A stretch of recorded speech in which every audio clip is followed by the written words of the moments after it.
In a rematch of last year's SEC championship, it would be Georgia versus LSU in our 2023 college football season simulation. And you see LSU with the lead there, up 7-3. Georgia stopped on third down, had to settle for field goal. So it's a close game early on. LSU's defense holding up. Still in the second quarter here, about 6 minutes ago. And Georgia finally makes a big play. This will be a touchdown, and the Dogs will take the lead. And again, this is based off of our 2023 season simulation. Georgia then scores here, and we're going to show you the full standings from the SEC. LSU's defense coming up with a big play. They get a safety. It's 23-12, and LSU trying to take advantage of that, but it's the Georgia defense getting another stop. Again, LSU with the ball, another opportunity. This time they do score after a field goal from Georgia. So it's a 7-point game. Under 5 minutes to go, Georgia going to the ground game here on 3rd and 3. LSU had a chance to get a stop. They're not able to do it. Georgia going to take it all the way into the red zone. They use a little bit more time off the clock, and then Georgia will going to score here. Kendall Milton runs it in, and the Georgia Bulldogs will win the SEC championship 33-19. And so that's what happened in the championship game. Now we're going to rewind and show you what happened in the regular season. I'm going to go through and show you the full standings. Some of you care about this, some of you don't. I understand that. But it's nice to have it, and so we can look back and see how accurate these simulations were. And again, this is not my prediction. This is based off of the simulation from an old video game. So maybe it doesn't mean much. Maybe it does. Sometimes it's been accurate. Sometimes it's been way off the mark. We'll just have to wait and see. But it's just funny. I showed the top 25 from the simulations, and people were freaking out like it was my predictions. No, these are not my predictions. This is just what happened in the simulations. We will start in the SEC East, and you can see Vanderbilt there at the bottom. 0-8 in the conference, 3-9 overall. A rough season for the Commodores. And we didn't simulate all of the non-conference games, the group of 5 games, because I didn't have the rosters for those. So we just assumed wins for the Power 5 teams in those games. But we did do, Tennessee, UTSA, Ole Miss, Tulane. So if it was a good group of 5 team, we were able to simulate that one. And then, of course, we did all the Power 5 versus Power 5 non-conference games. So Vanderbilt, Wake Forest, we did that game. And Wake Forest won that game. And actually what I'm going to do is I'm going to go through the standings, show you the records for each team, and then I'll also tell you who these teams beat and who they lost to, just so you can kind of get an idea of how the season went. Normally we do videos for every single team. We show you the results, but I just did not have time to do that. Ran out of time. So we're just going to do it this way. Ahead of Vanderbilt, we have Kentucky. They were 3-5 in the conference, 7-5 overall.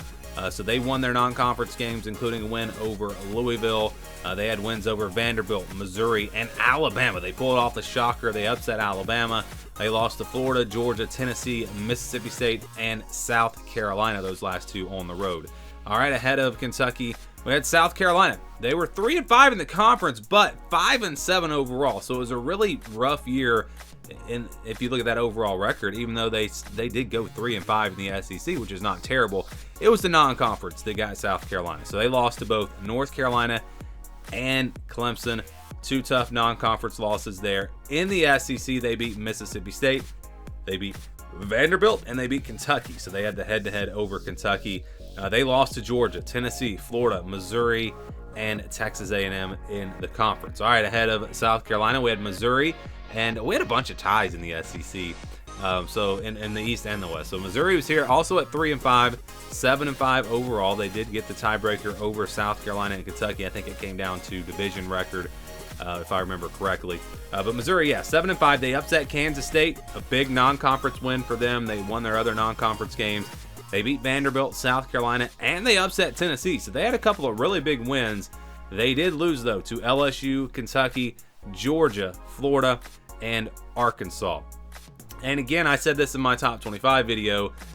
This is probably not going to be accurate, but it does indicate the surprises that you're going to see. You're going to see teams overperform, and you're going to see teams underperform.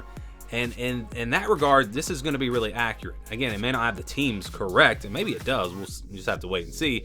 But in terms of the surprises that we'll see this season, I'm telling you, it's going to be like this. You're going to have surprise teams that do better and worse than you think. And Florida, definitely a surprise team, better than what you would think. They were 9-3 overall.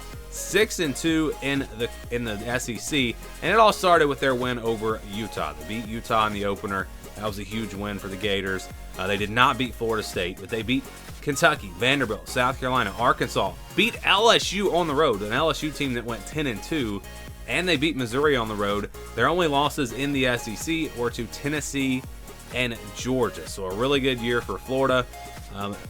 Maybe Florida surprises and they do go 9-3. But if they don't, I'm telling you, somebody's going to. There's going to be a surprise team that's going to have a really good season that's going to go 9-3 or something like that in the SEC. And maybe it's Kentucky, or maybe it's a team out of the West. Maybe it's an Auburn team that's a wild card this year. Someone's going to do it, and we'll just have to wait and see again if the simulation got it right. Tennessee finished number 2, 10-2 overall, 6-2 in the conference.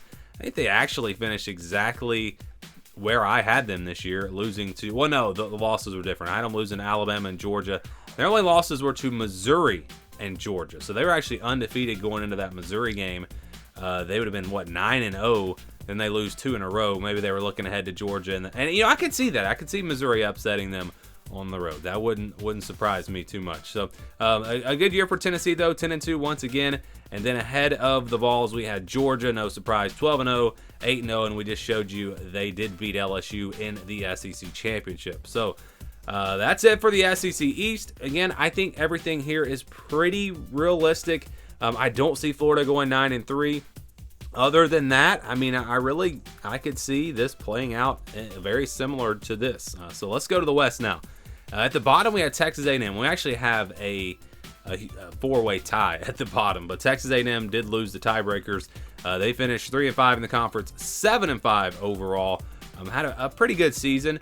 They were able to beat Miami in the non-conference, also beat Arkansas, Alabama, and South Carolina. So a big win over Alabama. They lost to Auburn, lost to Tennessee, Ole Miss, Mississippi State, and LSU. So a little bit of a better year this year for the Aggies. And then ahead of them, we had Auburn, also 3-5, 7-5. So they beat Cal in the non-conference. They also beat Texas A&M. They beat Vanderbilt, and they beat Alabama. And yes, you're hearing me say beat Alabama a lot because Alabama had a rough year. They lost to Georgia, LSU, Ole Miss, Mississippi State, and Arkansas. And again, very realistic. I could see that happening for both. I've got Texas A&M finishing a little higher than that, but it wouldn't shock me if they went 7-5. Same thing for Mississippi State. Wouldn't surprise me if they went 7-5. They were 3-5 in the conference as well. I think I had them at 6-6, so not a huge difference there. They beat Arizona in the non-conference. They beat Auburn, Kentucky, and Texas A&M.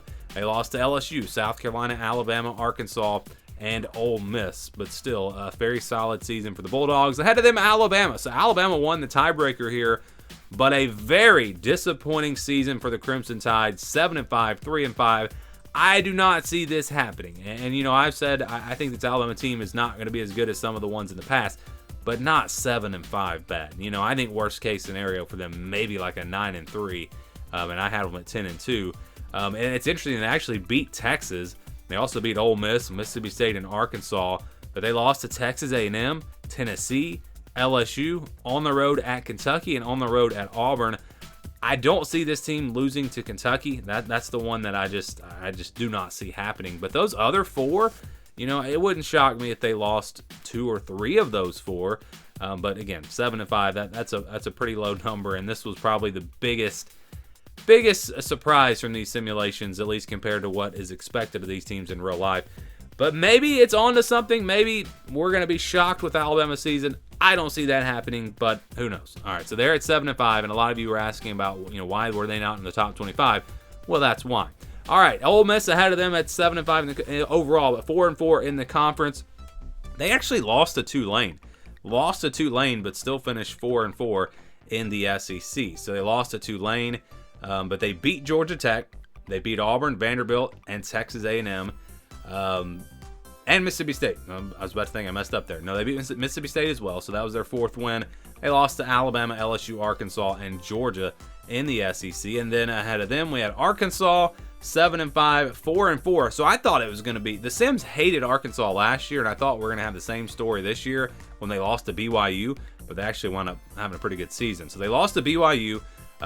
They also lost to LSU, Texas A&M, Alabama, and Florida, but they beat Ole Miss, Mississippi State, Auburn, and Missouri. So they kind of lost to the better teams and beat the teams that were not quite as good. So Arkansas and Ole Miss tied at 4-4, but LSU kind of ran away with this division at 7-1, 10-2 overall. And when you look at the big picture here, so by the way, LSU lost to, let me go back. They lost to Florida. That was a bit of a surprise. Again, Florida wound up having a pretty good year, and then they lost to Florida State. So they lost to 2 teams from the state of Florida. But when you look at the big picture here, I think every record here is very reasonable, very realistic, except for Alabama. I don't see Alabama. So I think this game overrated Florida and underrated Alabama, and everyone else, again, I think, we'll see. We'll see. I think it could happen in this way.